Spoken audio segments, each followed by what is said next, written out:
The following presentation is a gift from the team at Streamline Publishing, publishers of Fine Art Connoisseur, Plein Air Magazine, and weekly newsletters Fine Art Today, Realism Today, Plein Air Today, and American Watercolor, and events, the Plein Air Convention and the Figurative Art Convention. We offer over 400 different art instruction tutorials and ultra high quality video by the world's leading artists.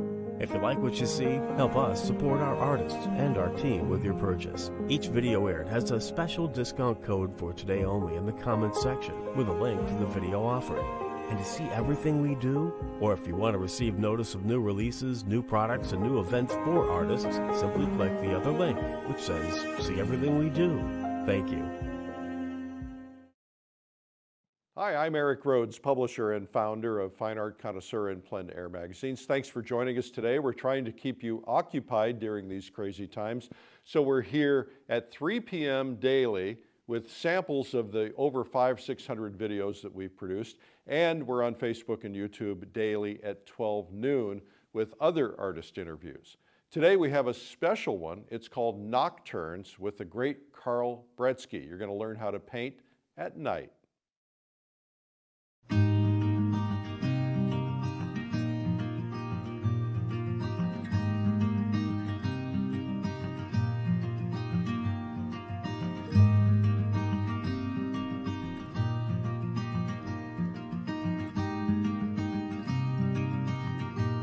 Hi everybody, I'm Carl Bretzke. I'm a Minneapolis painter and I have a passion for nocturnes. And so today what I'd like to do is teach you everything that I think I've learned over the last 10 years of painting these both in the studio and in a plein air situation. I'm going to start with a PowerPoint presentation, and I believe I can show you a little more rapidly some of the teaching points about painting nocturnes by showing you this first. After the PowerPoint presentation, then I will actually show you a couple of demos in the studio. So let's get started. So I think a good place to start with a nocturne presentation is just to show you some historic nocturnes. And within that presentation, I want to show you first James McNeill Whistler painting. Whistler was actually the one who reportedly coined the term nocturne painting. And his paintings, of course, this was back in the 1800s, without much artificial light. So a lot of these older historic nocturnes are moonlight paintings. So here's one of Whistler's. And then you'll recognize Van Gogh's style. This is Starry Night over the Rhone. And in this painting, this was apparently done outside from life near his studio. But his most famous nocturne painting is the Starry Night, which I read he actually did during the day in his studio. I was recently at a Monet exhibit in Denver, and there was this painting that he had done, obviously plein air. I want to show you a few illustrators' work. This was one of Remington's that he was a Western illustrator and he did many nocturnes. Another Western illustrator, one that I really enjoy his work, is Frank Tenney Johnson. He's a great draftsman and he manages to find real vibrant color within these neutral greens and grays that he uses on these Western scenes. This painting surprised me. This is a John F. Carlson nocturne, and it surprised me only because I've read his landscape painting books so many times, which I consider one of the Bibles of landscape painting, and I never saw a nocturne in this book, but it's a beautiful nocturne. There's a lot of great things to learn in this painting, lots of nice close values and lost edges. Ivan Shishkin, a famous Russian painter, one of my favorites, as well as several others. This is an Anders Zorn painting done obviously during the day and recognized by most of us, but I'm not sure how many of you have seen a nocturne of the same subject. But this was a beautiful nocturne. Charles Rollo Peters, he was a California painter in the late 1800s. And he was famous for painting the California missions at night. And he did many nocturnes. And this is actually one of my inspirations to paint nocturnes. I love the way he uses cool and warm light together in the same painting. He could paint very tightly like this, or he could paint a little bit more impressionistically. I think any discussion of historic nocturnes should include Nighthawks by Edward Hopper. I grew up with this painting. I had a poster of this as a child. All right, so why paint nocturnes? So there's several reasons, but one is that by painting a nocturne, you're essentially painting a still life.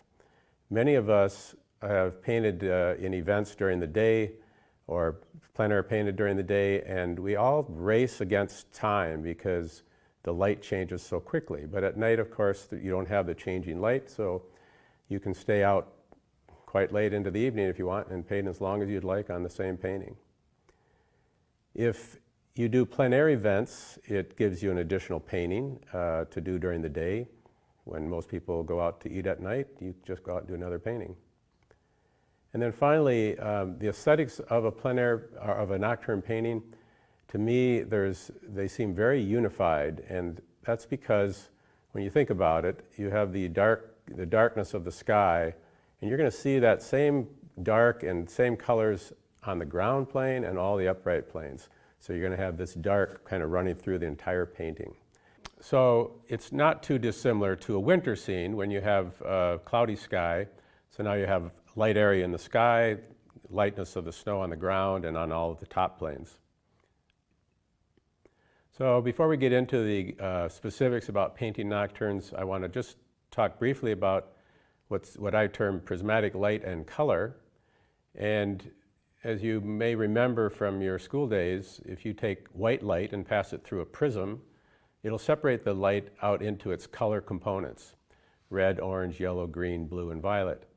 And the reason they separate is because they all have a different wavelength, and these different wavelengths then react differently through substances and scatter differently in the atmosphere. If you take the colors of the prism and wrap them around in a circle, you end up with the color wheel. And throughout this talk, I'm going to be using the term prismatic color shift. And what I'm referring to when I say that is when a color changes from a green to a blue to a violet, or from a yellow to an orange to a red, I'm saying that that means the color is shifting prismatically. So the obvious example in nature is a rainbow itself, which really is white light split into the prismatic colors by rain droplets. But you also see prismatic shift in sunsets, and they're always predictable. There's going to be a red to orange to yellow to green to blue. Less obvious, but also a prismatic shift. You can see modulation of the color of green in nature as it recedes into the distance, where the foreground greens will be more yellowy, and then the yellow will drop out and they become greener, or more orangey, and then more red, and then more violet, and finally blue. And that's a prismatic shift because of the wavelength of these different colors. So Frank Vincent Dumont was an artist in the late 1800s, and he worked at the Art Students League in New York. And he kind of latched onto this concept, and he would tell his students that silently glowing over this whole landscape is a rainbow. You must learn to see it. It is always there. And I'm sure he was referring to some of these examples that I just showed you, where in nature you do see prismatic shift in the sequence of a rainbow. He devised what is referred to as a prismatic palette. It was fairly complex, but if you look at this row, all it was laying out his colors in a sequence of the rainbow: yellow, orange, red, and so on. And he handed that down through many teachers, including my teacher, Joe Paquette.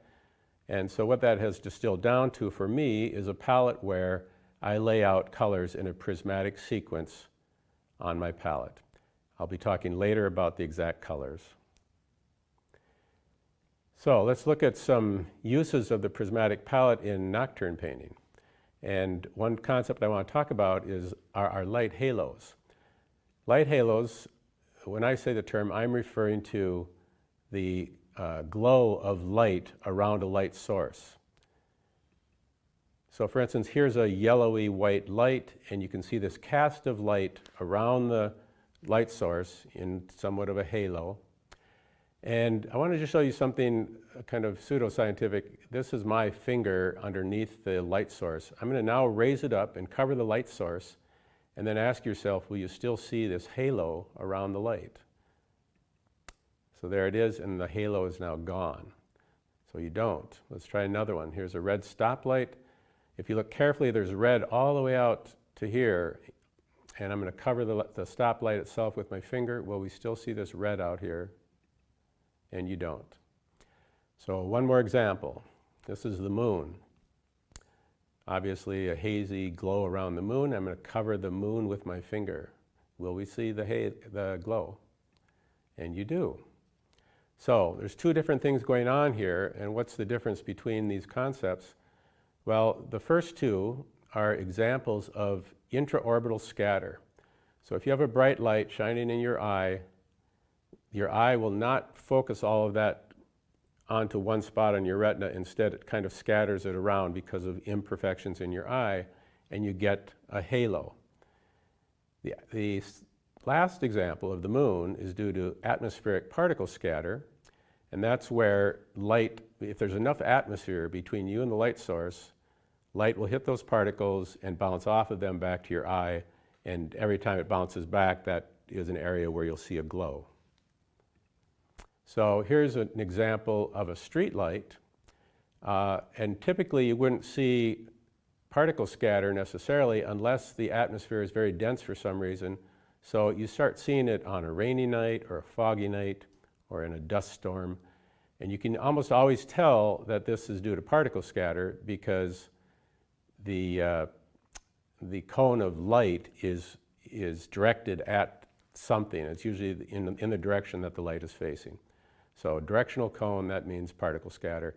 This still has a halo as well from probably intraorbital scatter. And you can use that in your painting. If you want to portray a foggy night, for instance, just put a cone of glow underneath one of your light sources. So before you learn how to paint light halos, you should just understand a couple of basic things. First of all, the halo itself around the light source is quite a bit down in value from the light source. Nothing will be brighter than that light source. Once you take this big step down in value and go out, then it diffuses out into the space around it. So if I put that photo into a black and white mode, I paint it and I hold it next to a grayscale, you can see that the light source is about a 1 or 2 on this grayscale. The sky is about a 10 or 11. And that halo starts at about a 6. So again, a big jump from the light source to the halo. Here's an example of that in a painting. I have a yellow-white light source. The halo starts with somewhat of an orange color mixed with sky color. An orange out of the tube is about a 5 on the grayscale. And so this is probably starting at about a 6 and then diffuses out into the sky. One thing to be aware of, however, light halos are always lighter than the background value. So if you have a light sky and you're going to paint halos, which you'll still see, remember that you're going to have to bring up the value of the halo and the sky together. So here it is painted in black and white. The light source is a 1 or 2. The sky is now about a 6 or 7, and so the halo starts at about a 3. So there's still a jump, but all these values are compressed, and you need to paint accordingly. So if you have some white in your sky, such as near dusk, you may have to add a little bit of white into your cadmium colors as you create this rainbow, create this halo. So let's talk about the halo color itself. It'll depend on two things. It'll depend on the type of light source that you have, and then you'll need to see this prismatic transition to the background color. So this is a picture from a blog of James Gurney from several years ago, where he talked about the different colors of bulbs and of light, and it's related to the gas within the light bulb. So if you have a sodium vapor in the light bulb, it usually emits a more yellowish light. If you have mercury, it's more of a greenish light, metal halide, blue-white light, and so forth. So let's take a yellow light. Here's a yellow light. So the light source will be very bright, yellowish white. And now look at this prismatic shift of color in the halo. It goes from yellow to orange to red to violet. That's a prismatic color shift. And you can see that against the color wheel. It goes this way. Let's try a cool white light. This is metal halide light. And it's a little more subtle, but you can still see it goes from kind of a light greenish blue to a medium blue to a dark blue to a violet.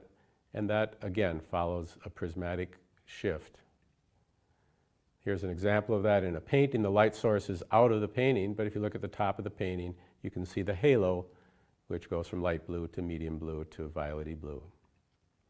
How about a mercury light? Here's a green light. We see these not uncommonly in the city. Will that follow a prismatic shift? And it does. It goes from this kind of light green, or light green to a yellowy green to a blue to a darker blue. So again, it follows this pattern. There's one exception. I see this not uncommonly, where you'll have a warm light and you'll be looking for orange to red to violet to sky. And just after the orange, you may see a ring of greenish tint. And I don't know exactly why you see that, but you do see it not uncommonly. And when you do, it's quite easy to paint. Here was one from Door County a couple years ago. Orange in the middle. Out here, there's kind of a brownish violet mixing with sky, but in between, there's a layer of green. So how do you paint halos?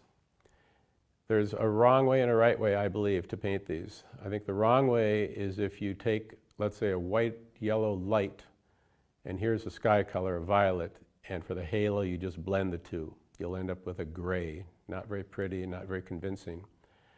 Instead, if you had a bright yellow-white light and this violet sky, if you run a series of color between the two that runs prismatically from yellow to orange to red, and then blend the sky back over it, you'll end up with a much more interesting prismatic transition in that halo. Here's the wrong way and the right way. The wrong way, I've just mixed yellow with sky, you get this kind of ugly green. Whereas if you sequentially go from yellow to orange to red and so forth, and then blend, you'll get a more convincing halo. So here's how I paint them. I'm going to also demonstrate this. But when I paint my sky, I'll leave an opening for the light source. I'll paint concentric rings of color moving down the prism. I'll add a little bit of sky color over the top, and then I'll blend with a soft brush. I often use a synthetic brush, a little larger than what I would normally use to put paint down with. I blend it. I still have the opening in the middle, and then I'll lay down a little impasto for the light source, and that'll be my completed light halo on a nocturne painting. You can do that for multiple different colors of light. Just remember to use a prismatic sequence as you're laying the color down. You get them blended and put the light source in, and now you can simulate light halos for almost any color light. All right, so now we're going to talk about neon. Neon, I think a lot of people consider neon to be fairly exciting in a painting, and so I'm going to show you how to do it, but I want to preface it by telling you that it's really the same as painting any light. It's going to have a halo and so forth. So let's go ahead and take a look. Here is neon. When you think about what that is, it's a linear bulb, and it's usually attached to a sign.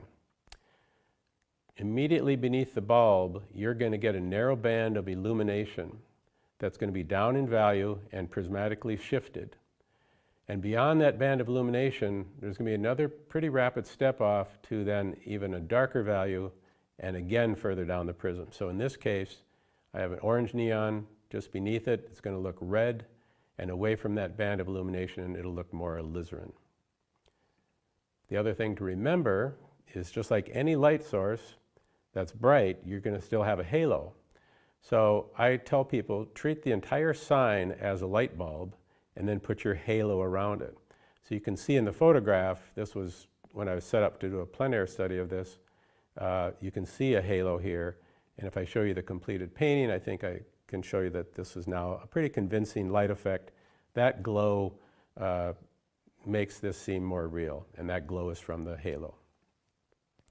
Here is some blue neon. If you look closely, it's light blue. The illuminated area just beneath it is a medium blue, and then off to a darker blue. And then there's even blue out in the sky around it, which is the glow or the halo. An example of that in a plein air piece from Miami. And here is a vertical neon sign, and I put a little bit of glow around it like this with a darker blue. So if you paint your nocturnes in the studio, which is legitimate, you should be aware, however, of some camera effects. A couple of them especially, and one is the concept of a starburst. I've had people ask me why they don't see more starbursts in my paintings, and it turns out that starbursts are usually an artifact of a camera. So I found this on the internet, but someone took a picture of the same light at different f-stop settings, which means they narrow the aperture of their camera. And at a narrow aperture, these rays become more prominent, so a bigger starburst. If you count the rays, there are about 8 of them. And if you look at the shutter of a camera, it's composed of 8 leaves. And where they intersect, there's these little squared off areas. So it's these squared off areas of the shutter that give you some random scattering that looks like rays or starburst pattern. Now that doesn't mean that we don't see starbursts occasionally with the naked eye. Sometimes we do. And in those situations, it's usually because we're looking at a very bright light and we're squinting, so our pupils constrict. And then also from squinting, we start to cover our pupil with a little bit of our eyelid or an eyelash, and now you have a square edge along that circular pupil, and it'll give you a starburst. And if you want to prove that to yourself, just look at any light, especially in a dark setting, and squint at it, and you will see a starburst.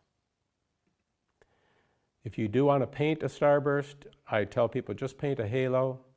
So here's a cool one. You can see I'm putting the concentric layers down, blending.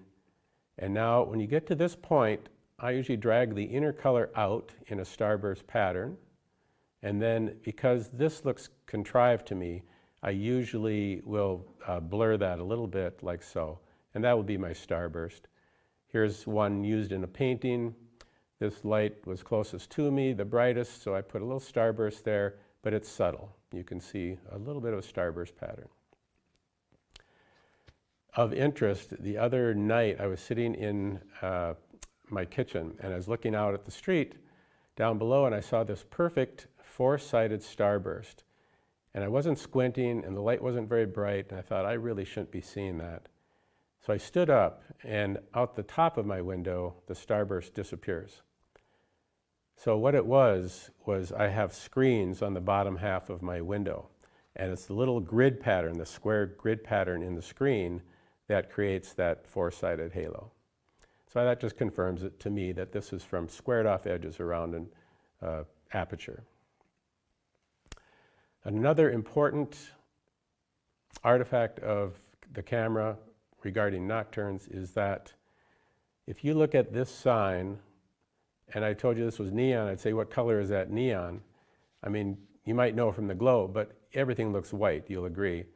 Here's that same scene, painted plein air, and now you can see that this upper neon was orange, this was red, this was green, and they all look the same on a photograph. This is the same concept, but in reverse. I went and painted this initially, but I didn't finish all the details, but I did get the neon in. I said, I'll take this home, I'll paint the rest from the photograph. I got home to paint it, and here's the photograph. You have no idea what color that neon was.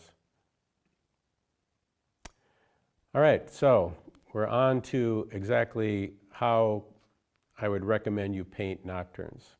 This is a sequence that I use both in the studio and plein air. And the first step will always be composition. If you are in plein air events, that means you're not using your camera, but you can certainly do thumbnail sketches. You can even work out a composition on your canvas real time wiping it out if it's not right. But make sure you get that right before you go any further. Once you've decided on a composition, it's time to start drawing in just the major shapes. So by major shapes, I mean that if you are painting buildings in a downtown setting, paint the outlines of the buildings, try to get proportion correct, height to width, try to get perspective right, but don't worry about secondary details. Don't be putting in all the doors and windows. A few major ones perhaps, but nothing more than that. The next step will be to find your light source locations. And take some time to put your light sources in the exact spot you want them on the canvas. I'll talk about that in a second. So here is a scene that I painted in the studio as a demonstration of some of these techniques. And what I did in this scene was I adjusted it so that my light sources, which are going to be the highest contrast areas, are well within my canvas. I think what people often do is they're concentrated on what the scene is and not where the light's coming from. So they'll paint this a little bit too big, and then they realize, well, that puts my light way up at the edge of the painting, and they'll paint it that way. But you're better off moving your light sources in and then shrinking the scene as needed so that you can get the light sources to be anywhere but on the edge of your painting. So here's how it's set up, and I did my major drawing, or my major shape drawing, and you can see just really the outlines of these buildings. A few major windows, but nothing more. The car is not much more than a square with some tapered edges. So get something down about like this, and then I leave a circle around each of my light sources, and I know I'm going to leave that empty when I start blocking things in. Just to remind me to say that I do pay a lot of attention to perspective and proportion. Sometimes I'll even draw these vanishing point lines. As far as proportion goes, it's no secret that many artists use their paintbrush handle to measure height and width of things. And here's an example of a house during the day. I've already drawn it on my canvas, but I want to recheck and make sure I have that proportion right. So I hold one end of the brush on one edge of the house. I'll put my thumb at the other end. I'll turn my arm 90 degrees, and now I can see that the height of this building is roughly 2/3 as high as it is long, and then I can make sure that I have that on my canvas as well. Then I'll measure, for instance, a car height, and I'll take that car height and put it up against the house, and to make sure that I get the car the right size relative to the house. And you can do that for all the major objects in your painting. Sometimes at night, because all of my paintbrushes pretty much have dark handles, I will add a white painted stick to my brushes and use this to measure proportion. You can see that in the darkness, obviously. All right, the next step, once you get the drawing done, is to block in and connect your darks. Now, this is a pretty rapid process in a nocturne because there are so many darks. So it's kind of gratifying to get that much done so quickly. I use roughly correct color, but not the final color, because I usually do at least 2 coats on, for instance, my sky. So I use thin paint. I don't want to build up an impasto, and I don't want to make it too hard to put paint over paint. I'll continue to leave gaps where my light sources are, because I want to have some clean canvas to lay down a really clean, bright light source. So here's the example that I was using of the studio demo, and I started with this dark block in the sky, and I'm working my way down. I'm leaving the light areas, the areas for the lights open.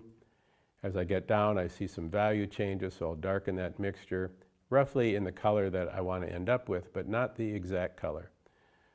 This is actually put down a little thinner than I put it down. You can see a lot of transparency, but the first layer will be a little more transparent because you're putting it down so thin.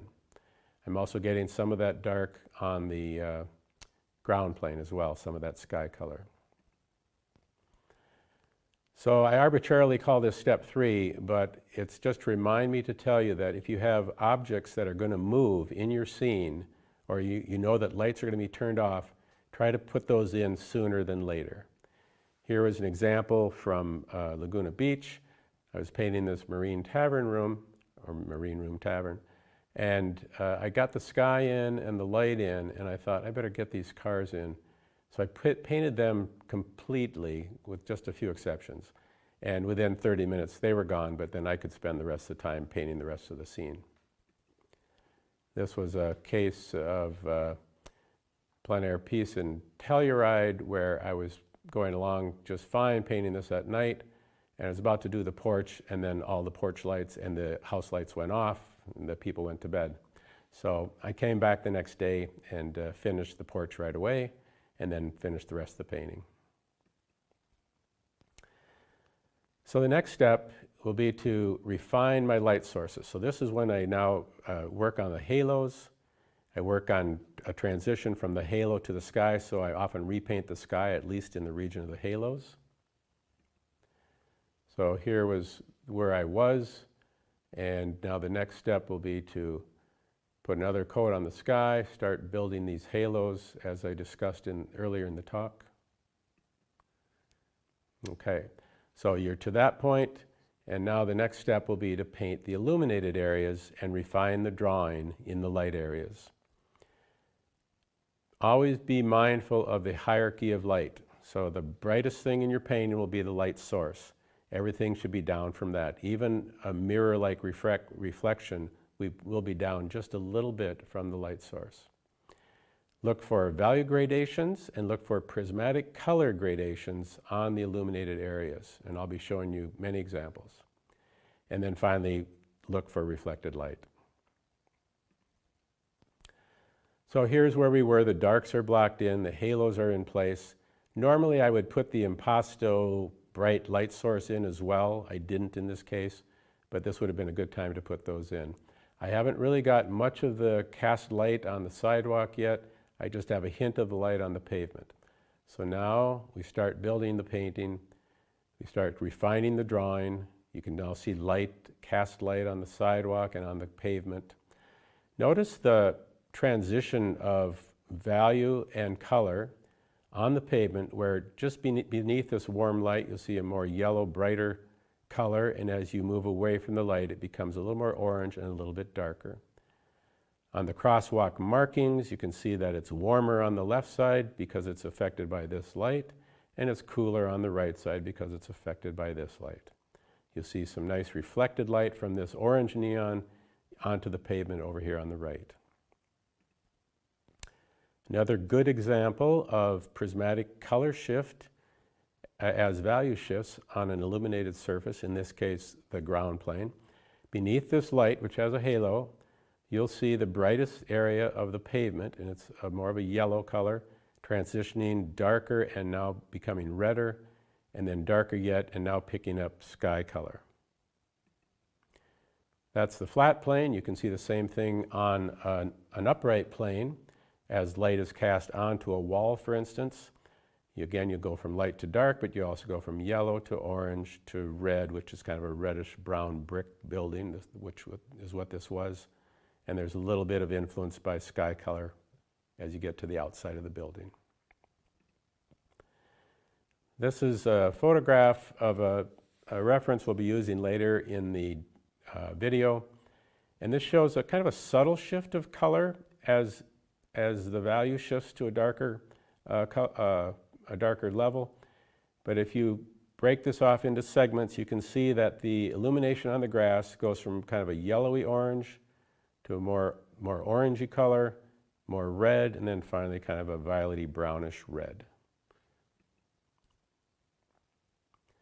This is a good example. Another piece we'll be replicating in the studio for this video, but lots of reflected light in this case. You can see obvious reflection of light onto the wall of this building from the neon down below, cast light onto the sidewalk, which then shifts prismatically to a darker, more orangey color, reflected light onto the sidewalk and onto the snow in several areas. So the final step in painting nocturnes, I'm including 3 different points. One is to improve color. It's not uncommon at the end, I may actually repaint the sky one more time just to get not perfect, but to get improved color transitions and value transitions towards the light sources. I look for dark accents that I might have missed, and to me, one of the key areas is putting in these little bright reflections on man-made items or anything that has a reflective surface to show a more realistic light effect. I can show you examples of that and it'll make sense. So here is the scene that we've been working on, and you can tell now that I've refined the color in the sky. There's a nice transition to these halos. If you look at the car, you can see reflected light on the windshield from the blue neon, but you also see these bright reflectors, mirror-like surfaces. These are actually probably light sources across the street. Another example of bright reflectors or reflections in the glass windows of this car. You can see reflection of these white lights over here. And that pulls the car forward in my drawing a little bit, but it also adds a little excitement and more realism to the scene. So that's the sequence. I just want to show you a couple slides from an outdoor painting to show you that I use the same sequence then. So this is a plein air piece I did in Door County last year. This was the scene.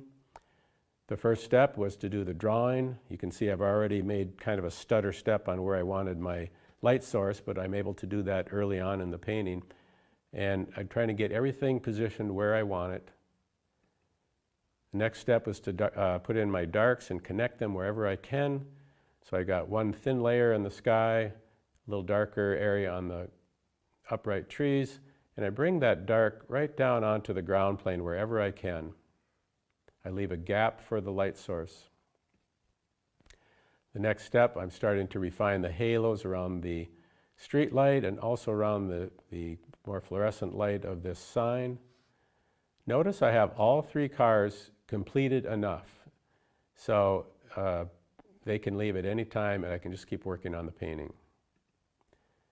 And so this is the final result, and you can see now I've completed the illuminated areas, I've refined the sky even further and refined these light sources.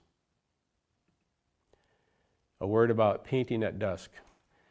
Dusk is a hard time to paint, but the paintings from this period of time are beautiful because there's still some light in the atmosphere. I find it's really difficult to do it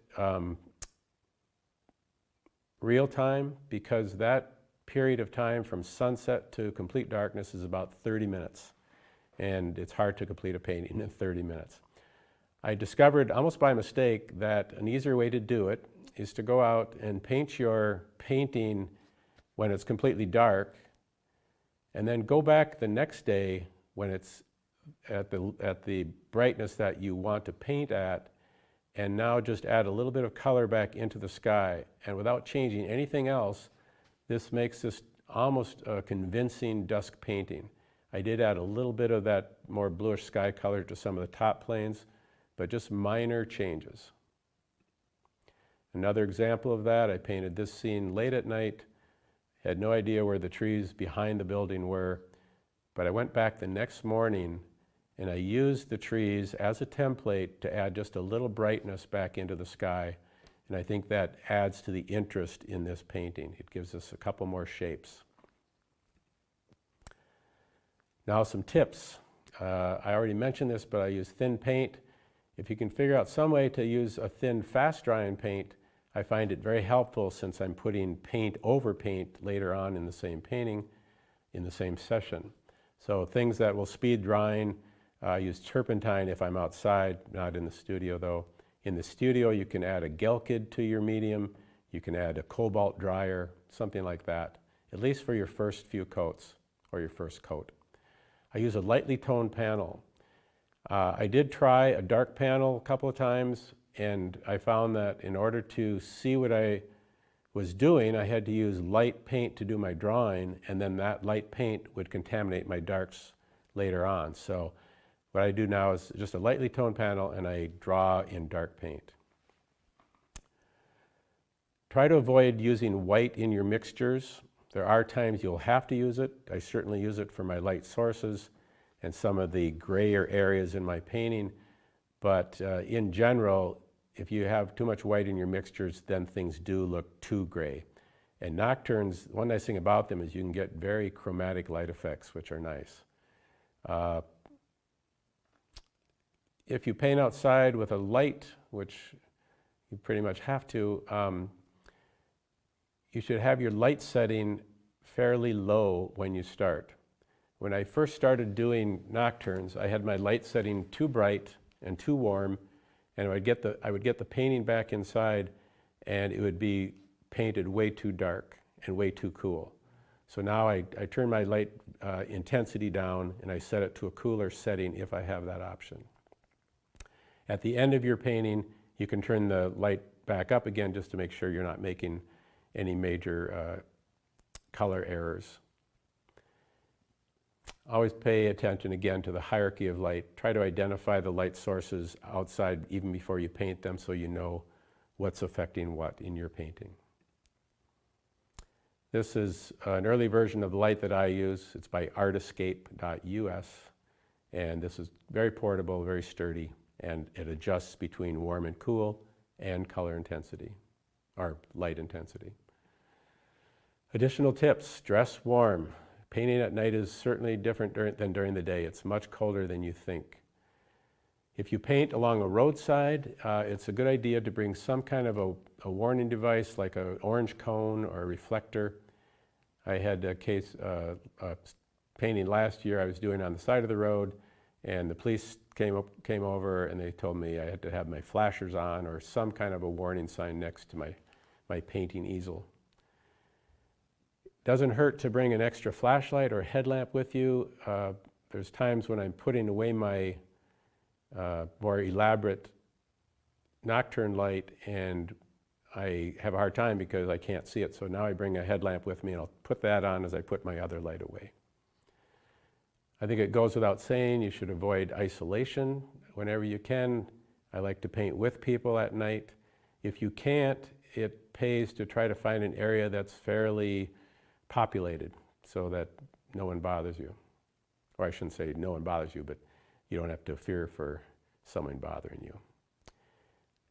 So one thing that came up a couple years ago, I now tell neighbors or businesses that I'm going to paint outside their home or their business at night just so they're not alarmed at night. Everything seems scarier to people at night. So I was doing this painting in a suburb of Boston a few years ago, and in a period of 2.5 hours, I had 4 police cars stop, each of them telling me that the neighbors were worried about what I was doing, and they were wondering what I was doing, but it all turned out. A couple more tips. Atmospheric perspective is something that we all learn in plein air painting landscapes, where shadows, as they move off into the distance, lose color, become lighter and bluer. That's because there's illumination of the atmosphere between you and those shadows. At night, however, without illumination of the atmosphere, those distant shadows may be the same value as the foreground shadows. The lights, however, will show atmospheric perspective. They'll become dimmer and lose yellow as they go off into the distance. Here's a dusk painting. There's still enough light in the atmosphere that I do get some atmospheric perspective in this case, with the distant trees lighter than these foreground trees.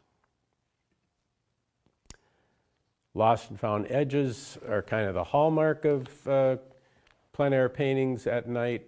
You're going to find them everywhere. Just one quick example, an obvious sharp edge near the light source, a soft edge away from the light source, and in the shadow you completely lose edges. So a real variety of edges. So now I'm going to summarize the technique that I use for painting nocturnes. It starts with a composition. I draw in the major shapes, paying attention to proportion and perspective. I'll block in all the darks using thin paint. And now movable objects and lights that'll be turned off, try to put those in earlier than later. The next step then is to refine the light sources and repaint the sky as needed. And then you're on to the substance of the painting, which is putting these illuminated surfaces in, looking for a hierarchy of light, color and value transitions, reflected light, and at the same time refining your drawing and your color. And then the final step, one last look at your color decisions and improving color wherever you can. I may paint the sky over again at this step. Look for dark accents that you might have missed, like under wheel wells, anywhere where there's no light getting to an area. And then look for these really bright reflections that make your painting look more real. Okay, let's go on to the demonstration parts of the video. So now I'm going to go through my palette and some of the equipment that I typically use. So I guess I always start with my glove. I usually wear a nitrile glove on my left hand, and I'll tell you why. Because I'm always holding a paper towel in my left hand. And as I clean my brush, I'd get paint all over my hand if I didn't have a glove, so that's why I do that. And I also like to have it on when I'm putting my paint out, because I always get little bits of paint on my fingers as I try to open these lids or caps and put them back on. All right, so this is my palette. As I'd mentioned in the PowerPoint, this is a prismatically arranged palette, so I'm going to start with a white. I'll tell you, there's a couple colors that I want specific pigments for, but in general, almost any manufacturer would produce something that I think I could paint with. I'm going to start with a titanium white, and this happens to be a Gamblin, but I'll use any titanium white. Now this is one specific color that I like, and that's a Cad Yellow by Old Holland. And the reason is that I can mix this with ultramarine to make a nice neutral green. This was taught to me by Joe Paquette, but it's become very useful. And it also tints out with a little less white in it than other Cad Yellow lights. So I like the intensity of this Cad Yellow light. So cadmium yellow. I use cadmium yellow, scarlet, and red, all from Winsor Newton. And I do like these specific colors by this manufacturer just because I've used it so long that I know how the mixtures will look with these colors. It seems like there are so many different versions of cadmium orange, so I know what this orange looks like over time. Cadmium scarlet, you can also think of this as cad red light. Typically I put out less cadmium colors than I do my darker pigments. I find I use a lot more of the darker pigments, particularly at night. So I'm pretty sparing with the use of these cadmiums, plus they're pretty expensive, so that works out.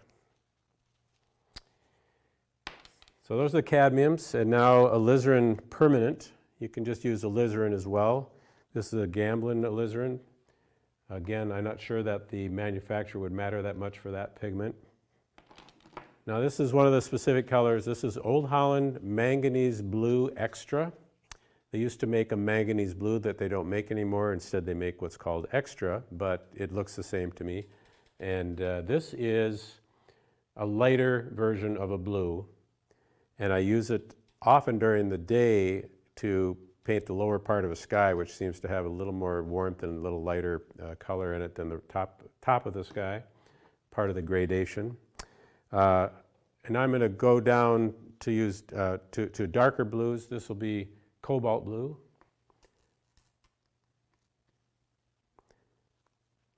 And the color I use the most of, probably, for Nocturnes is French ultramarine blue, which is a dark blue. Probably a little bit of red in this. So I'm going to put that down. And now, this will be controversial for some painters, but I use a little black. And I find that at night, I've learned over time not to have straight blues in my sky at night, even though it looks very blue sometimes. And I like to dull it down either with black or an earth color or a mixture of cadmiums and darker colors. But black is sometimes used in that. Specialty color is phthalo green, and no matter if you're going to paint at night, you should have some dark green pigment, either phthalo green or viridian. And I have gotten used to phthalo green over time. But the nice thing about it is if I want to mix green into a dark at night, if I were to mix a green, I'd have to put yellow in it, which is lighter and the value's brighter. And it kind of messes with my value structure. So I want a dark green, so I'll use phthalo. I usually use one earth color, again, to dull out solo colors like the blue in the sky. I don't use a lot of it, but it's a nice color to knock something down with at night. And that's that. And now the other thing that I do is I mix a violet. This is another Joe Paquette thing. I mix 5 parts ultramarine and 1 part alizarin crimson or alizarin permanent.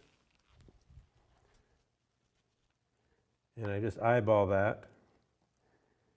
And then I will mix that into a violet. A lot of people mix with a palette knife, but I find I get such a big pile if I do that, so I just use the end of a brush and just do little twirls. And it's surprising how well that actually mixes. And I'm going to leave a little of that out in my palette because the first thing I'm going to show you is something with a dark pigment in it, so I'll just leave that to use. And I guess that's it. There's a couple of additions for a specific painting. Once in a while there'll be a color that'll be hard to get to. And one such color in the painting I'm going to be doing soon is a real pinky red. And so I've got a Michael Harding magenta. I'm just going to put that down. And one more specialty color is King's Blue. And I find that I can lighten dark violet sky with King's Blue and not have to specifically add white to it. So I'll put that down. It's also helpful during the day if you do day scenes. Okay, that's my palette. Let's talk about brushes. I will use any kind of brush I can find.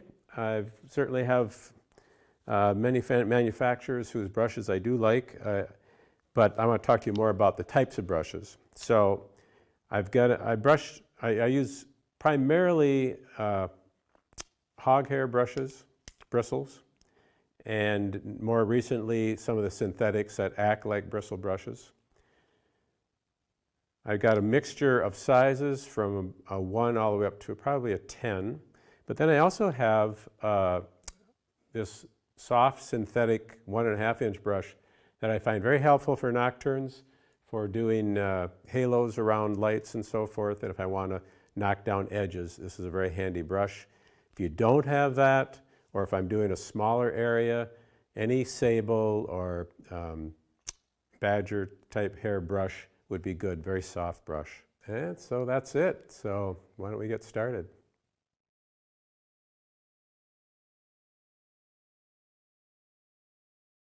So I'm back, and what we're going to do now is I'm going to do a shorter demo. There's actually 2 demos. This will be the shorter of the 2, but this one will be a single light source and 1 area to illuminate. So it's going to show you all the basics of what I do, but in a simpler fashion. The second demo will be more complicated with multiple light sources. So let's start. So this is the scene, and this was a scene that I found in Door County a couple of years ago, and I painted a plein air study of this. And I'm going to try to recreate that. I'm going to use not only a photograph of my plein air study, but also a photograph that I shot before and after the painting was done. So let's get started. The first thing, as I had talked about in the PowerPoint, is to do my drawing. And so I've got dark pigment paint out, and I've got a lightly toned panel. So let's get started. So compositionally, I'm going to pay attention to where I put the light source and then the single illuminated area, which is the house and the car next to it. So I'm going to first of all divide my panel into ground plane and sky. And I want the ground plane fairly low in this painting because I don't want my light source to get too high in the, off the panel. So I want my light source more about, actually I'm going to go just above halfway in this case. I'll just put a circle there. And if that's the distance from my light source to the ground, I'm going to measure with my brush handle and see how far over the house extends to. 1, 2, 3, so 4 heights. So I want to make sure I can get it all on, and I wouldn't. So I'm going to have to adjust something. I'm going to pull my light down just a little bit further. I'll move it over to the side, and maybe I'll bring the ground plane up to about here. So now I'm dealing with this much room. 1, 2, 3, 4. So now I'll get the whole thing in. All right, so simple maneuver, but this will help you. The next thing I'm going to do is measure the overall height and width of the building in this painting. So again, I will use my brush, and I'm going to measure the height to the peak of the house. And I'm going to pull it over to the side, and I get it's about 1 3/4 times the height for the house, not including the garage. So let's go ahead and put that in. The other thing is that the height of the house is roughly at the height of the light source. So that's going to be my height. And I'm going to draw it first roughly how I see it.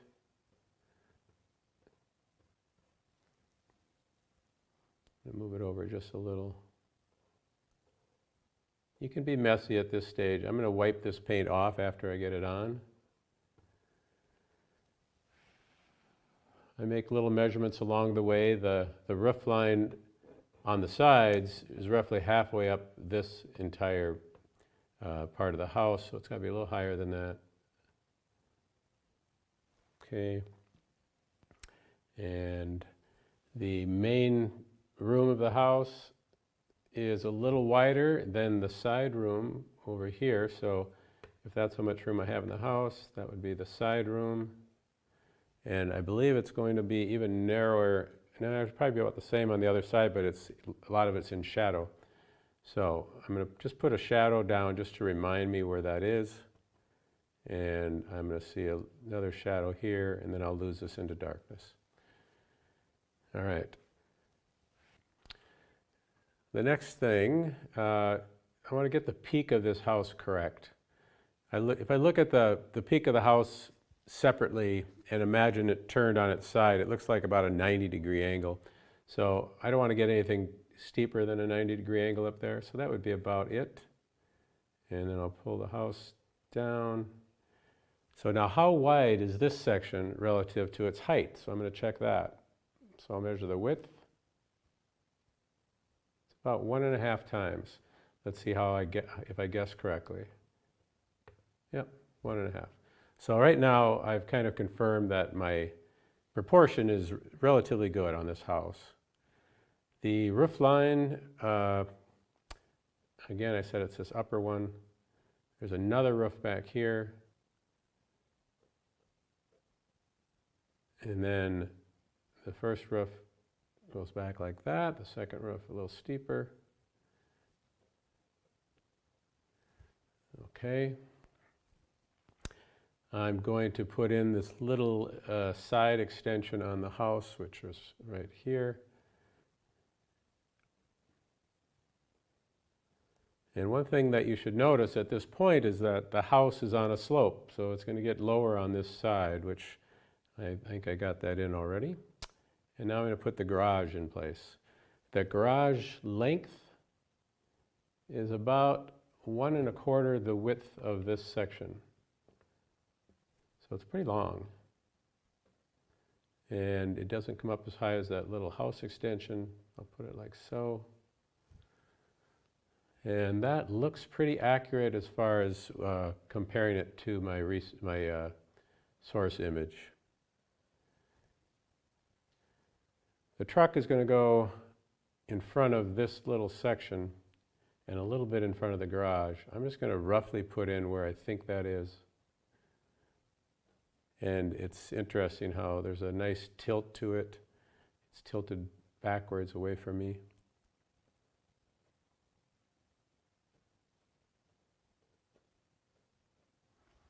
So that's roughly where the car is going to go. How about the proportion of the car to the house? Let's just measure.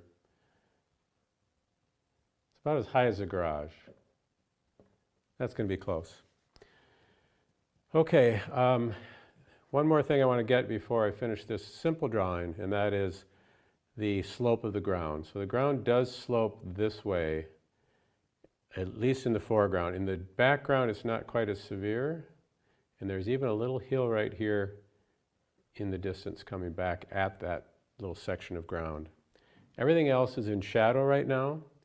I'm going to change that later on in the presentation, or in the demonstration, because I'm going to institute some light back into the sky based upon an earlier image that I took a picture of that shows the tree line. I've showed you an example of this in the PowerPoint, so it'll be just like that. So this should now qualify as a reasonably good basic drawing of just the outer shapes of things. I'm not going to put windows in yet. There isn't much perspective in this image because I was standing very far away from this site. And the further you stand away from something, the less perspective you'll see. And the other thing is that I'm pretty much facing this building straight on, so I'm not seeing two sides of the building. So I'm just not going to have many perspective lines to worry about. So that's it. So at this point, I'm ready to block in my darks. Okay, so we're on step 2 of my process, and this is the block-in stage where I'm going to use thin paint and block in and connect as many darks as I can. I'm going to start with the sky. And in this case, the photograph I have and the way I started painting this from life was to block in kind of a warm violety sky. So I'm going to mix some brown and some violet together, and I'll just start covering this panel. I think I'm going to switch brushes at this point. I'm just going to use a softer brush. I think I can lay down the paint a little bit more easily with this brush.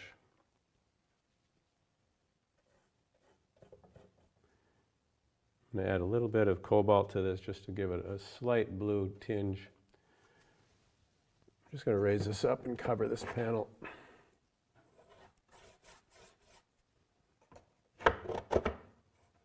Okay. All right, let's get back to some violets and browns mixed together.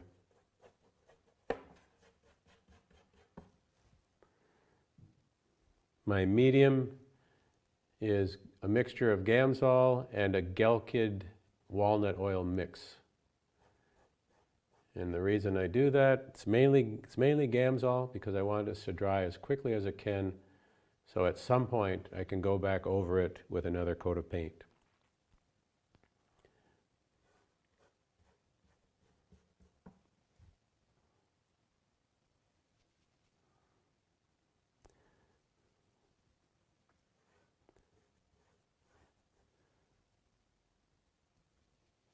A little more violet.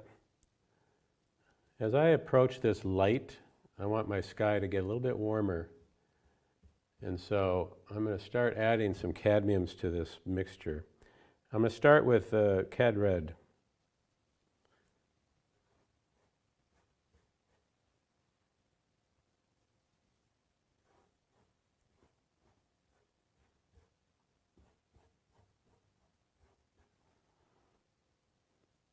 Actually, for this block-in, I probably don't have to really do anything besides Cad Red. I'll be adding more cadmiums to the halo when I paint the light halo.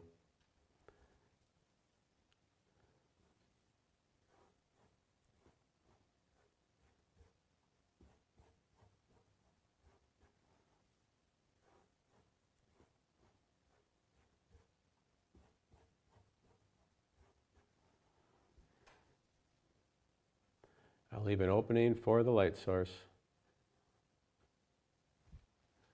That's about the height that I wanted it at. This painting will have a lot of empty space in it, but it'll be kind of a calm look of a house far away. So I'm purposely leaving this much panel covered with sky and shadow on the ground.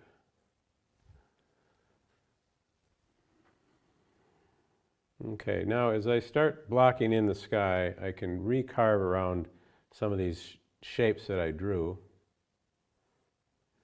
And in this way, I'm actually continuing to work on the drawing.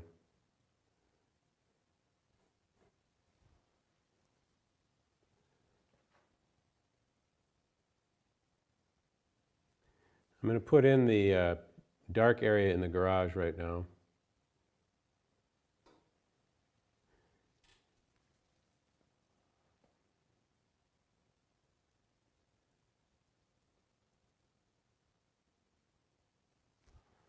All right, and we'll keep working on the house.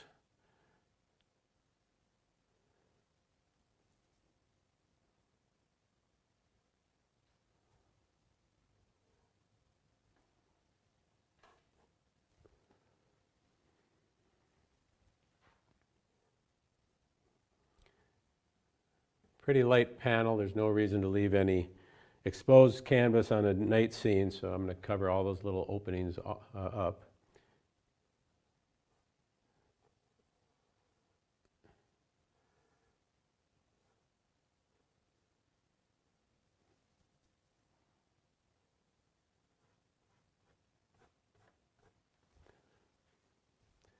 Kind of heading back to a cooler part of the sky, so I'm going to just start adding a little bit of ultramarine into my mix.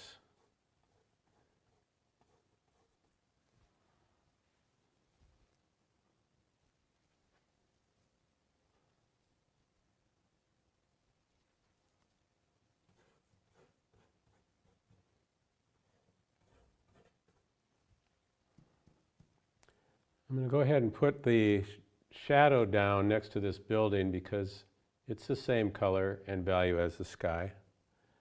Let's just put that in. Try to make a nice straight line if I can. And then the shadow over here.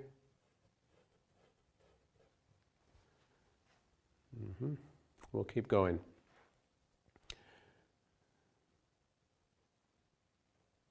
Now, as I get onto the ground plane, I know that's going to be warmer than the sky. And so even at this point, I'm going to start adding a little bit of brown and a little bit of phthalo green into that mixture. At the same time, I think I'll add a little scarlet to warm it up even further and to lighten it just slightly. So by doing this, it still maintains some of the unity by having sky color in it, but it is a little version of it, a different version of it with just a slight tint towards some other color.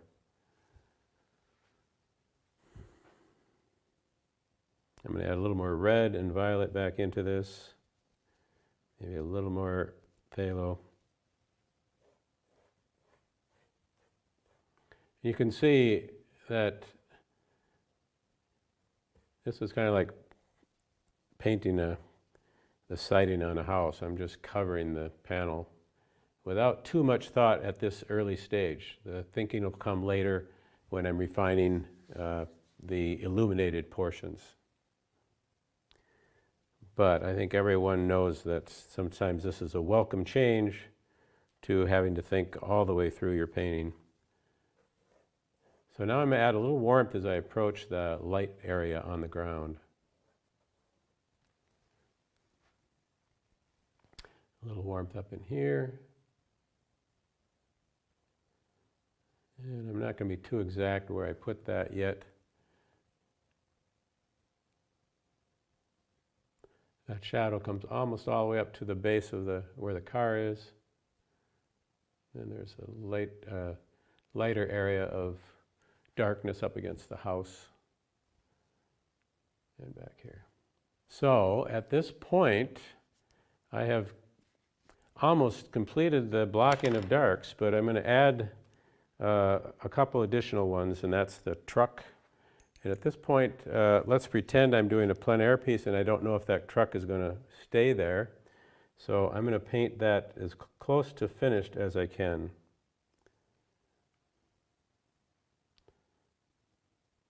I think the shadow of the, actually I should probably find the doorway of the house first, which is right there.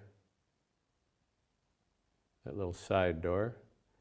Here is a shadow underneath that eave. And the eave I'm just going to scratch back out so you can see it. Okay. And now I'm going to use kind of a warm dark and put in the back of that truck.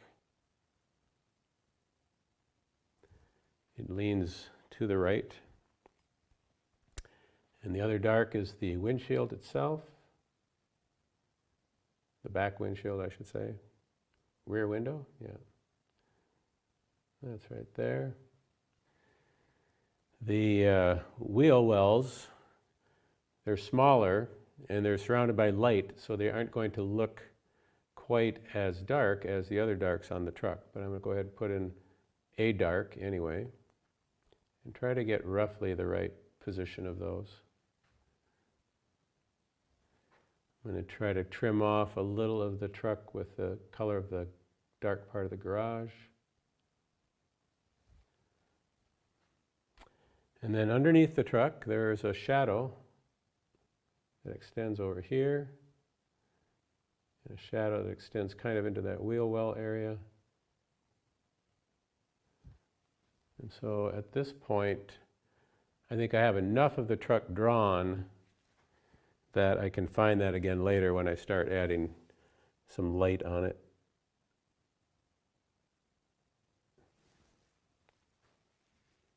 Okay. One more thing before we moved on to the house.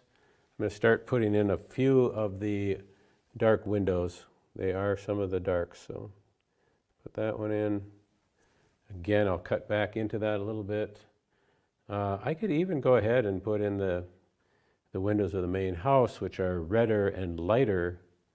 Also notice that the roof is really in darkness, but it's a redder, muted, kind of a reddish brown color. I'm going to put that in now.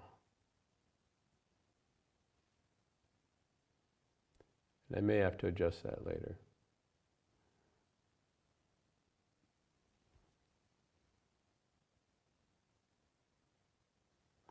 I want to make sure it's light enough that I can see it separate from the sky later on.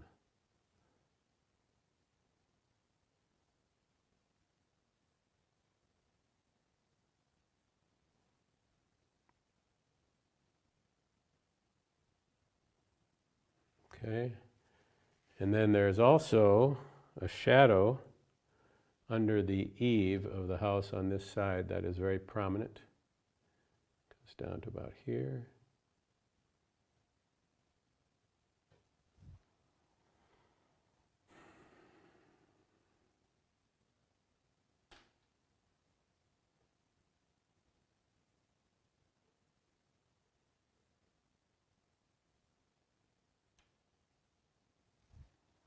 All right, let's put the windows in on the front of that building. There's two of them.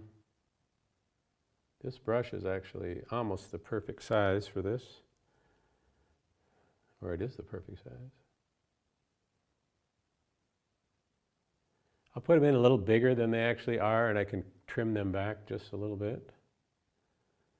There's also a little cooler, but still reddish colored windows on the top, and I'm going to put those in.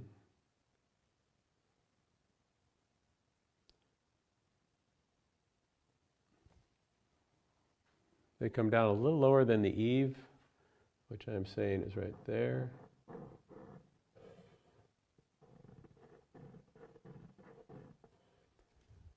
And I'm also going to oversize these just a little so that I can cut back later. there's another window over here. I'll cut back into that.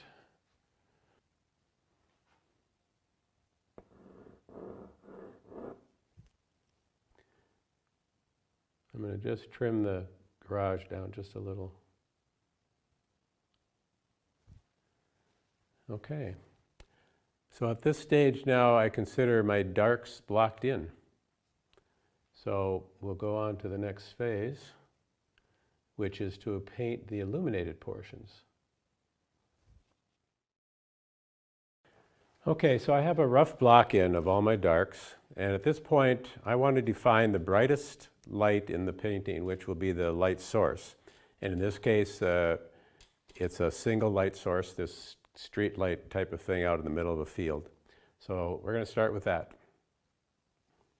So as you recall, we were talking about halos in the talk, and I'm going to create a halo right now of a yellow-orange light out in this field.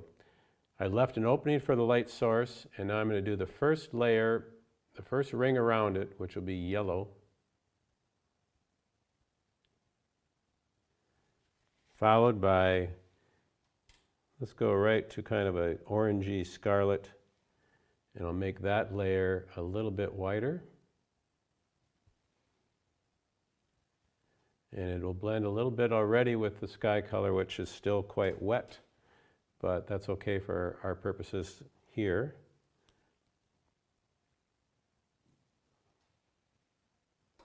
Putting enough pigment down that I have something to blend later. So I've got an orange zone. I'm going to move now down the prism. We'll go right to alizarin.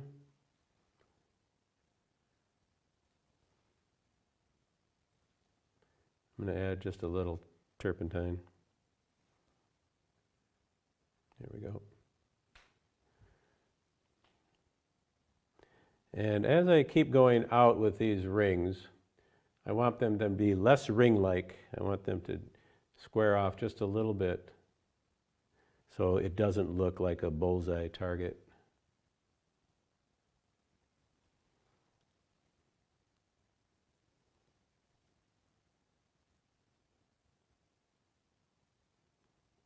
And then the final ring, I'm going to use a little bit of brown matter, which still should be lighter than that sky color. And if it blends a little with my alizarin, that's fine. I'll take it all the way down to the ground in this case. A little more out here.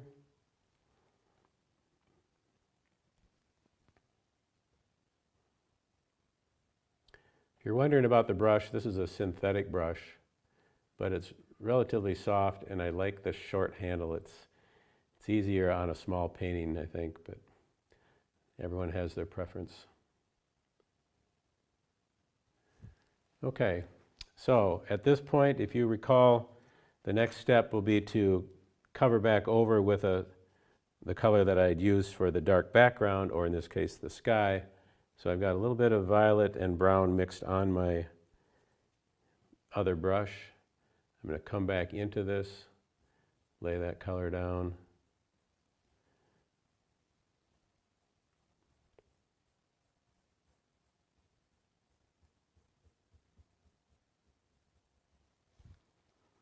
And as I come towards the middle of the halo, I'm going to leave a little less paint, but I'm still going to bring paint all the way in.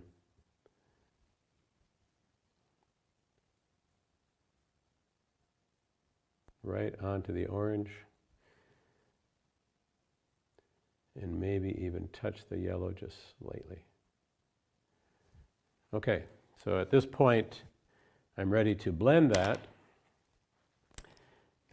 You can actually wait just a little bit in between putting the paint down and blending.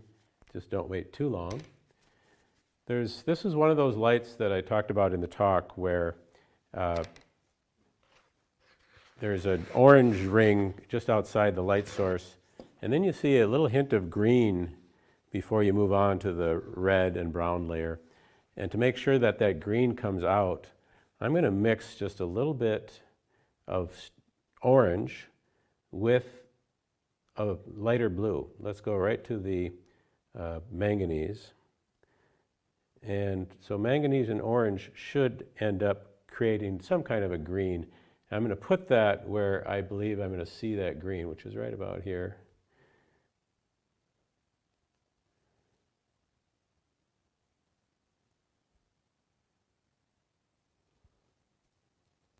This is kind of an outlier. If you didn't do this green layer, you'd be fine, but as a plein air painter, I'm kind of a stickler for painting roughly what I see. And so I'm going to put it down. And now I believe I'm ready to blend. So I have a soft synthetic brush, and I'm going to keep one side to the inner part of the halo. And we'll go ahead and try to pick up a little bit of that yellow-orange on the way around. And I don't want it perfect. I want a little bit of irregularity. I just think it looks more real. And it looks a little more spontaneous.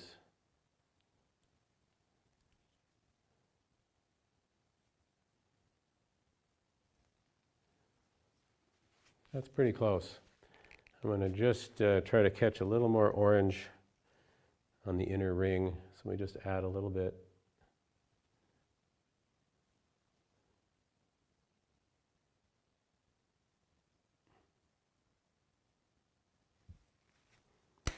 One more time, and again, you don't have too many chances at this. At some point, you'll start picking up paint.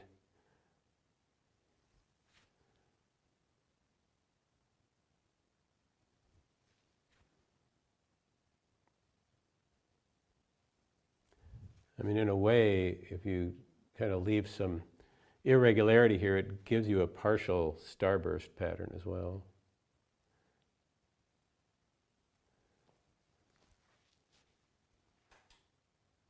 What I don't want to see is a dark area inside the ring of the halo. I have a little bit right on that outer edge, so I'm just going to keep trying to pull a little yellow out.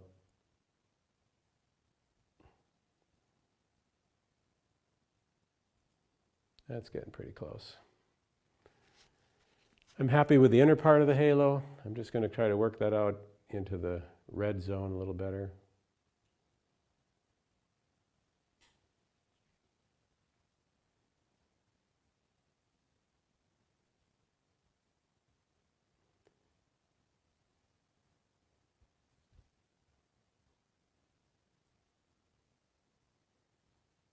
Okay. And now I'm going to lay down some impasto in the middle that will represent the light bulb itself, or the lamp. This is the brightest thing in the painting. I'm going to start with cad yellow and add white.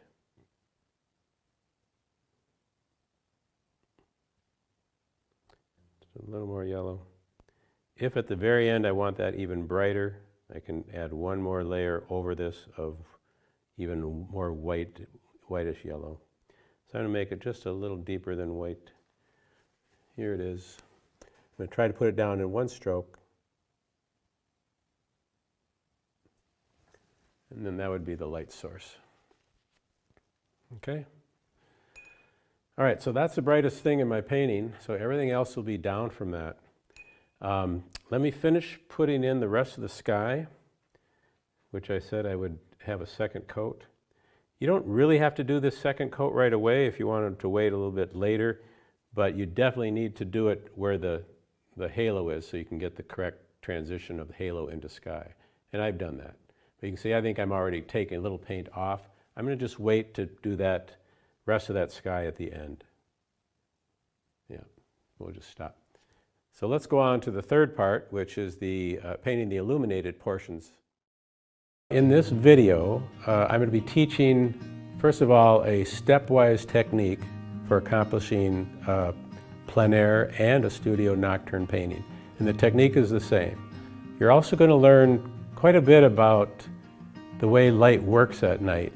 I'm going to do kind of a didactic teaching part where I go over how light is transmitted from an artificial light source and how it is then projected onto a surface, talking about the value changes that take place, the color changes that take place. There's a lot to learn that you can't really find in books right now. I've looked hard. So I started painting, I guess at this point, probably 20 years ago, because my wife is an artist and she knew that I was an artist back in college. I was an art minor in college. And she said, if you want to start your art career again, why don't you take classes from, and it was Joe Paquette, who lives in my hometown of Minneapolis, St. Paul. So I started taking classes with him for about 12 years. And in the meantime, many workshops from other people, and finally started getting on the plein air circuit about 2010, so about for the last 10 years. So everybody asks me how I find an ideal subject for painting. And whether it's a nocturne or a day scene, I drive around scouting, looking for something that appeals to my aesthetic.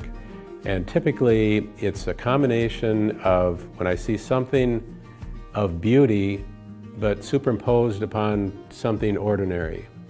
And I like that dichotomy. It's kind of a tension that is created in a painting if you can exhibit both in the same painting.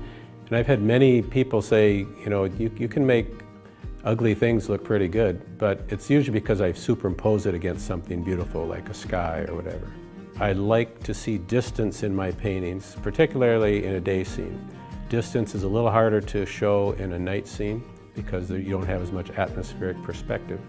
But if I can get distance, I like to see something in the foreground, middle ground, and in the distance. And part of my training with Joe Paquette was using the prismatic palette to show atmospheric perspective. So whenever I can use that, it's to my benefit. I guess people would say that I paint relatively tight, meaning I try to paint realistically as opposed to overly impressionistically. But in the end, I do want to achieve both accuracy in the image, but also in the feeling that my painting evokes. So this video, I think, will enhance a person's painting skills, not just by showing them how to paint a nocturne painting, which you will learn, but nocturne painting is a good way to learn how to paint in general. Again, it's a still life, so you have time to make good decisions. You're working in very close values, which is something you don't necessarily see during the day. But at night, you've got to learn how to see these subtle differences in value. At night, light from an artificial light source doesn't travel very far. So it's much easier to see how light drops off in value and changes color as you go away from the light source. And that's not the way it is necessarily during the day with the sun, because it just blasts everything with light. But even in a day scene, you should learn to see that transition of light intensity and color, and you can learn that by doing nocturnes first.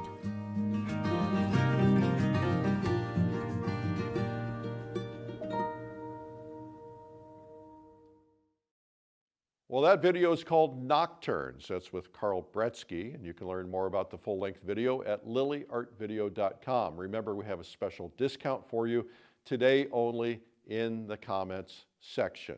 Now we have a special interview with Carl Bretzke. Let's get right to it.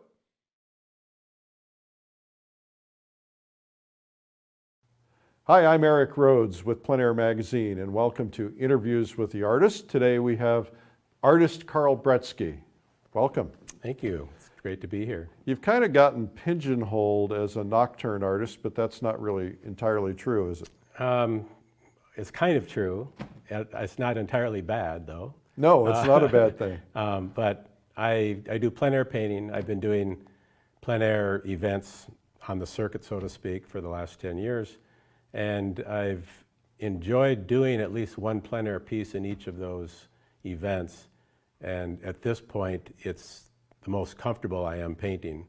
I seem to have as much time as I want to finish those pieces, and they almost always work out. So it's because I've kind of developed this passion for it, and now it's become recognized as something that I do and do fairly well. Yeah, you do it very well. Yeah. So you came over for drinks the other night, and I heard a story I'd never heard. Tell everybody the story about how you kind of decided that nocturne paintings stood out and why you decided to do them. Okay, so it was 2010, and I was in Carmel at the Carmel Art Festival. And after the event, I went out looking at the galleries, which there are many in Carmel. And my wife and I walked into one, and you look around at the gallery space, and I see all these blue and green landscapes, California landscapes. And on the floor, there was it looked like a black painting. I wasn't even sure it was a painting, but the gallery owner was so excited that I was looking at it, and he ran over and he put it up in the light, and it was this beautiful Rollo Peters California Nocturne from the 1800s, and the colors were very chromatic and intense, and it was in a very dark setting, but in a realistic way. I think a dark nocturne is almost more realistic to me than a lot of the old moonscapes that people kind of, that are more caricatures of a nocturne. But a true nocturne with this dark sky and these intensely illuminated surfaces. And I was hooked at that point. I loved nocturnes from that moment on, and I decided I'll just paint one in every event. And I think you said that they really stand out. So in these events, they always end in a gala and sale, and you'll have 50 to 100 paintings up on a wall, and for a while there, mine was the only nocturne, so you'd look at that whole slew of paintings and seeing all this daytime color, and then that one dark one, and everyone would walk to the dark one, so. So you said you were on the circuit. Help people understand what that is like, to live the life of an artist on the circuit, because I don't think they know what artists actually have to go through if they're doing a plein air event that's taking place for a week and you're going from event to event. Yeah. Well, first of all, everyone has a certain limit as far as how many they feel like they want to do in a year, but I try to do about one a month. And what that entails is I fly somewhere in the country, usually somewhere beautiful, which is good, and rent a car, and for a week, they stamp a blank canvases for you, and for a week you go out and you paint the area, and at the end of that period of time, you come back with your paintings, you choose 2 or 3 to be judged. In the meantime, they've hired some professional artists to be a judge for the event. They have a gala and a sale, and they judge your paintings and give out ribbons and so forth. But in the end, after a week of painting, you've sold paintings, you've hopefully won some award money, and people do this actually to make a living. I think there's a subset of people who know they're not going to make a living from doing this, but they enjoy doing it, and it definitely pays for the travel expense and so forth. Yeah. So that's what it's about, and they're all over the country. People can apply to get into them in most cases, where you send in some images of your work and they decide if you're a fit for that contest. And then at some point, if you're recognized enough, there are some more prestigious events that are invitational, and then you start getting invited to different events. So that's what it's about. It sounds very glamorous. Oh, it's a lot of work. Yeah. Yeah, I come back exhausted from those. Because when you think about it, you're painting, if I'm home, I might paint 1, 2 paintings a week. There I'm painting 2 or 3 a day, usually 3 because I do the nocturnes at night for a week. So one reason I started doing this was that I wanted my painting to get better. And I was having trouble motivating myself to do it all the time. Right. But this makes you do it, and you have to do it from life, and you're competing, kind of, but these are all your friends, but you don't want to be embarrassed. So you try really hard, Right. and you prepare, and it does make you a better painter. So when you're getting ready to go, let's say you live in, what, Minneapolis? Yeah, so let's say you're getting ready to go to an event in Florida, you're going to fly down. What kind of preparation do you have to go through? Well, at this point, I don't even think. I know exactly what I'm packing and so forth, but I usually take 2 large bags, 1.5 of them carry all my gear, occasionally some frames, all my panels, my paints. You can actually fly with paints, which is good to know.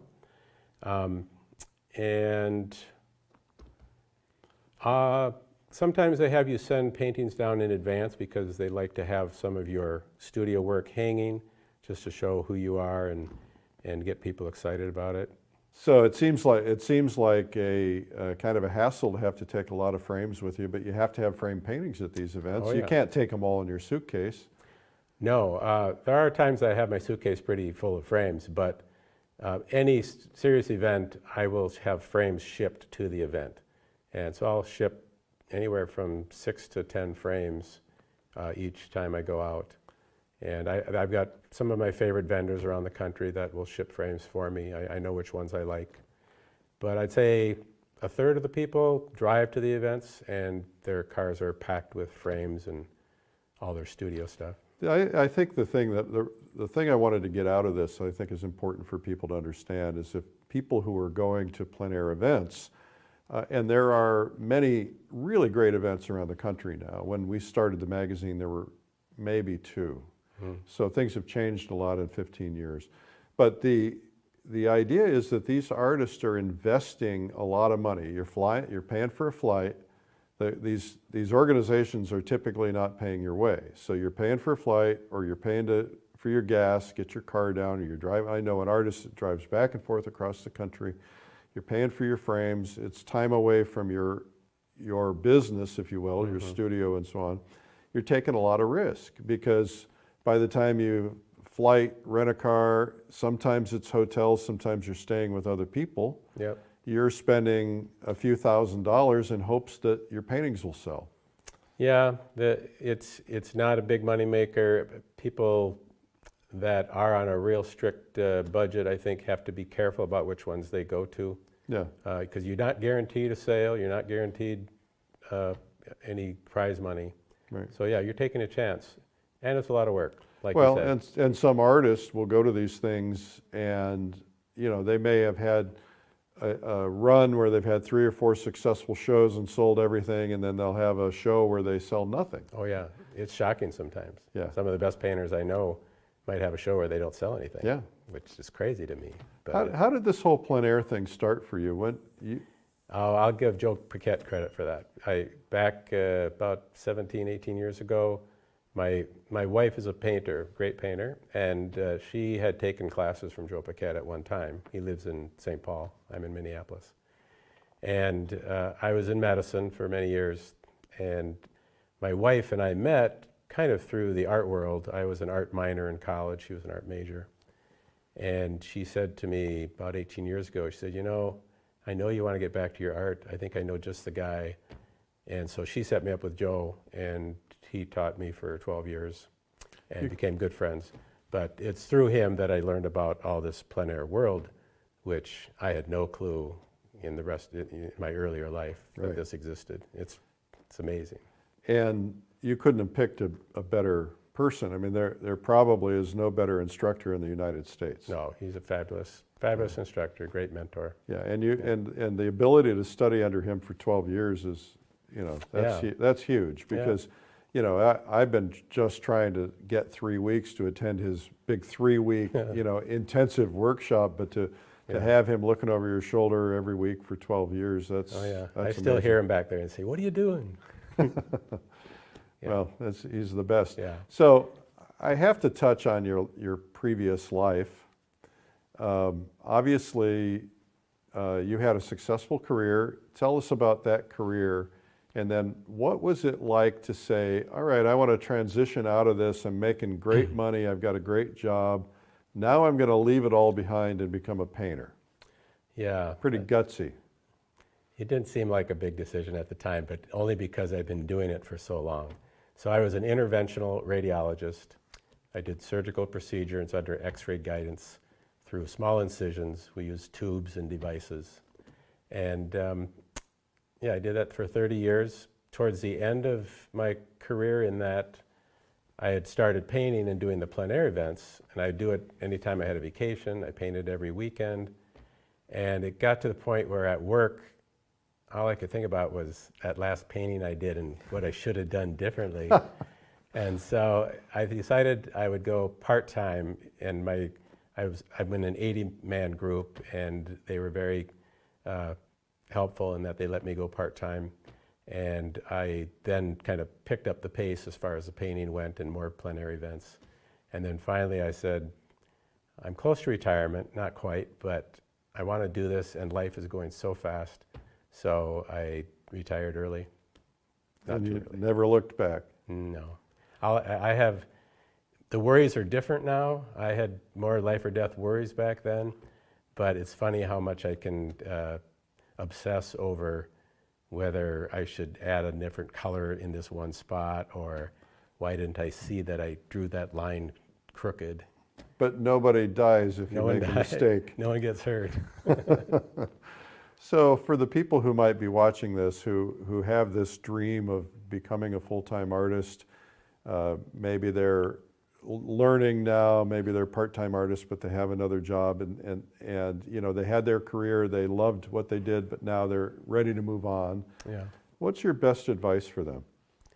My best advice would be, if you have, first of all, there's no guaranteed paycheck in this world. And so if you think you're going to be needing that, figure out a way to keep your job, or at least do it part-time until you're comfortable that you can kind of let go of that and not necessarily make as much money.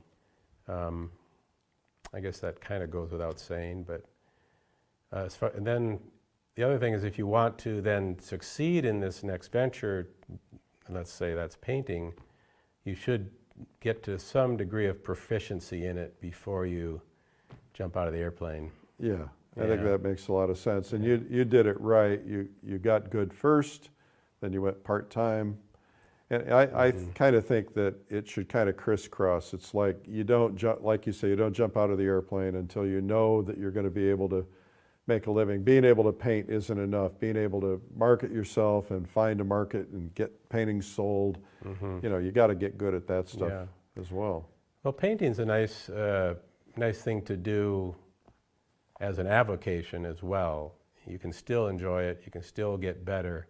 So you'll know when that time comes, I think, that you maybe can make ends meet being a painter. Now you're teaching a lot.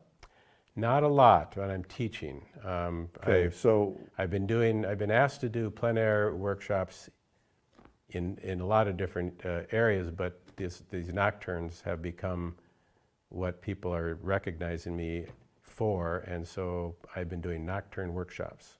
And I do them at several of the plein air events, and then I'll be doing a presentation and workshop at the convention this year. Plein air convention. Yes. Right. So what are the principles of painting that Joe Paquette drilled into your head that you think are important to share with everybody? Wow, I think I need a couple months just to think about it. 12 years of learning. Yeah. Anything that just pops instantly into your head?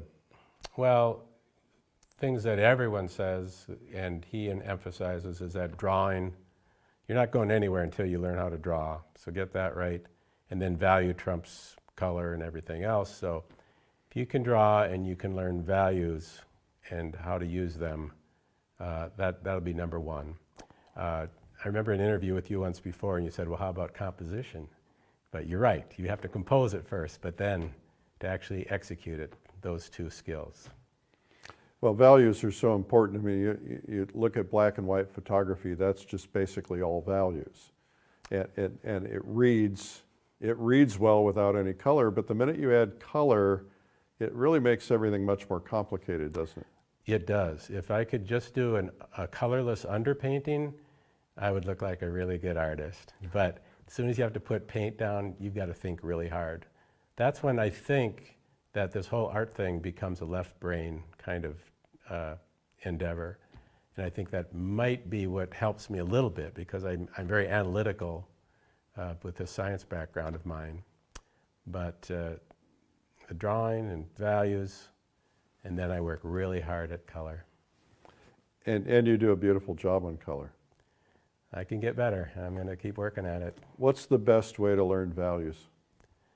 Value studies and underpaintings. And actually that's one thing Joe Paquette did teach, was what he called a Payne's gray underpainting, where you're using a mixture of black, cobalt blue, and white. And you mix values that way, and you also show atmospheric perspective with that, because as shadows move off into the distance, they become lighter and bluer. So you can kind of manipulate that cobalt blue and white and black to show distance as well. So you're showing shadows, you're showing distance with that underpainting. Yeah. Makes a lot of sense. Yeah. And how about learning color? That's the hardest one of all. I've been working hard at it. I did have 12 years with Joe, but I've also done many workshops with other people. Several are friends of mine. Ben Fensky comes to mind. He's an excellent colorist. And the other thing is that just being in these plenary events, you're with 30 to 60 of the best plein air painters in the country, at least, and you get to see how people manage color, and it helps. It helps to be around people that are doing the same thing. Where does this all go for you? You are, I would assume you're kind of a goal-driven guy.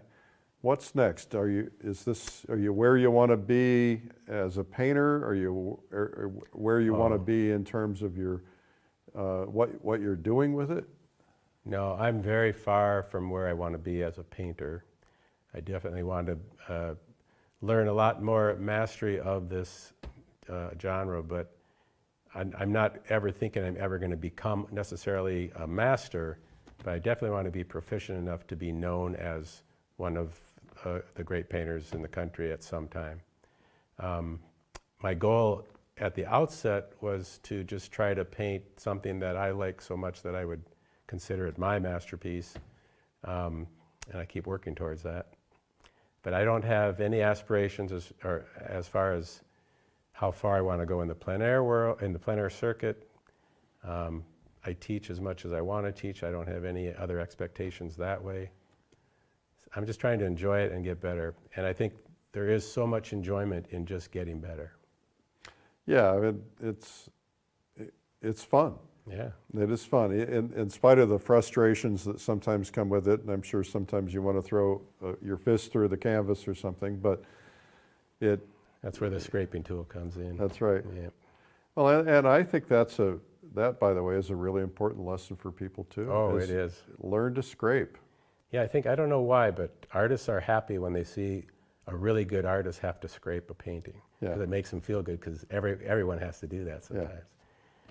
But the better you get, the more consistent you become. I'm also trying to work on my consistency. Carl, it's been wonderful having you here, and I learned a lot this week. Thanks, Eric. Thanks for having me. Well, you've been watching Interviews with the Artist. I'm Eric Rhodes, and you've been watching Carl Bretzke. Thanks for watching. Well, that is Carl Bretzke, and the video is called Nocturnes. You want to have that one. The full-length video is at lilyartvideo.com. You can find a discount code in the comments section today only. A reminder that we have a video for you for free. It's at 97tips.com. It's 97 amazing painting secrets from the world's best artists. It's valued at over $107, and it's 2 hours. Just go to 97tips.com. I'm Eric Rhodes. I will see you tomorrow at noon, and then back here for more videos at 3. In this video, I'm going to be teaching, first of all, a stepwise technique for accomplishing plein air and a studio nocturne painting. And the technique is the same. You're also going to learn quite a bit about the way light works at night. I'm going to do kind of a didactic teaching part where I go over how light is transmitted from an artificial light source and how it is then projected onto a surface, talking about the value changes that take place, the color changes that take place. There's a lot to learn that you can't really find in books right now. I've looked hard. So I started painting, I guess at this point, probably 20 years ago, because my wife is an artist, and she knew that I was an artist back in college. I was an art minor in college, and she said, if you want to start your art career again, why don't you take classes from and it was Joe Paquette, who lives in my hometown of Minneapolis, St. Paul. So I started taking classes with him for about 12 years, and in the meantime, many workshops from other people, and finally started getting on the plein air circuit about 2010, so about for the last 10 years. So everybody asks me how I find an ideal subject for painting. And whether it's a nocturne or a day scene, I drive around scouting, looking for something that appeals to my aesthetic. And typically it's a combination of when I see something of beauty, but superimposed upon something ordinary. And I like that dichotomy. It's kind of a tension that is created in a painting if you can exhibit both in the same painting. And I've had many people say, you know, you can make ugly things look pretty good, but it's usually because I've superimposed it against something beautiful like a sky or whatever. I like to see distance in my paintings, particularly in a day scene.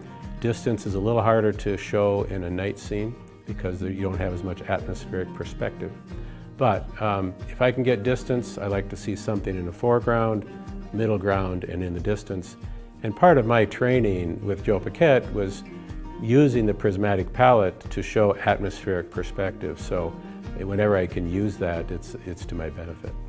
I guess people would say that I paint relatively tight, meaning I try to paint realistically as opposed to overly impressionistically. But in the end, I do want to achieve both accuracy in the image, but also in the feeling that my painting evokes. So this video, I think, will enhance a person's painting skills, not just by showing them how to paint a nocturne painting, which you will learn, but nocturne painting is a good way to learn how to paint in general. Again, it's a still life, so you have time to make good decisions. You're working in very close values, which is something you don't necessarily see during the day. But at night, you've got to learn how to see these subtle differences in value. At night, light from an artificial light source doesn't travel very far.